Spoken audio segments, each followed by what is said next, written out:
the government notifies the public that for the time being, we will not allow demonstrations within the central business districts of Nairobi, Mombasa and Kisumu. The Inspector General of Police has been advised accordingly. It is that declaration from the Interior CS that has angered the NASA team, which has been holding demonstrations against the IEBC, demanding for reforms on the systems and the human resource of the poll body before elections. The CS says the demonstrations have been led to get to destructive levels. We cannot take advantage of that to destroy property and businesses of innocent people who are going about their innocent daily activities. Unless, and it is important I emphasize this, unless for the leaders who are organizing this, unless it is your intention to destroy the property and the businesses of innocent people. NASA, however, says the government has no business infringing on the rights of the citizens to picket and petition and will not heed the ban from the CS. We are not at the benevolence or mercy of Mr. Matiang'i. We are Kenyans enjoying our rights without any hindrance whatsoever, as long as we do not interfere with anybody's rights. And our right to demonstrate, to tell the country that we are unhappy about the management of elections in this country is not something anybody can take away. Matiang'i is not the first to try these misguided actions that he's trying to do. The misadventure will end nowhere. We will be on the streets tomorrow.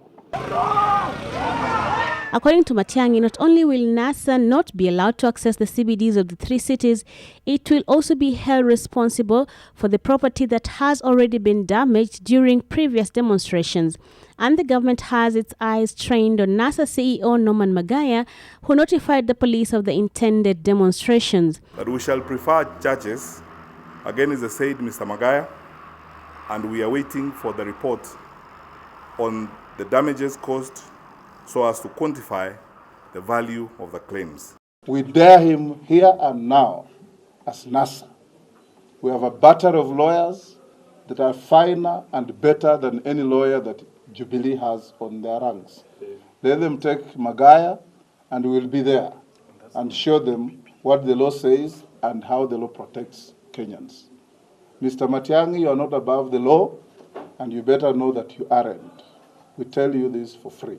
The ban has sharply divided legislators allied to the two coalitions, with those in Jubilee throwing their weight behind the CS and those in NASA vowing to push ahead with the demonstrations countrywide.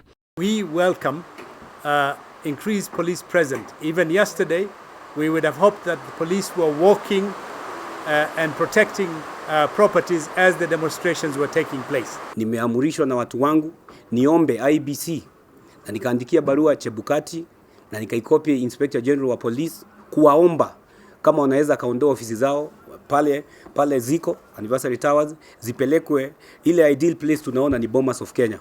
So Mr. Matiang'i, we sympathize with you, but please don't take orders that will haunt you in future.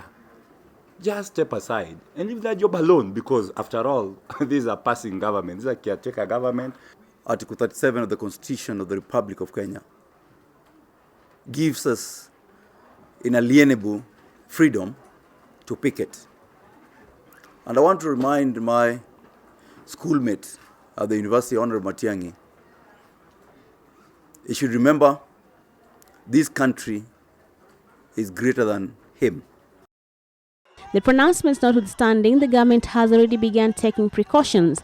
The historic Uhuru Park, where the NASA team converges to begin the demonstrations, has been sealed off, ostensibly in preparation for the upcoming Mashujaa Day festivities. The pronouncement on the demonstrations from the government comes in the wake of an announcement by the NASA coalition that they will be holding demonstrations on a daily basis from next week, opening up another possible grounds for altercation between the government and the opposition. Brenda Wanga, NTV, Nairobi.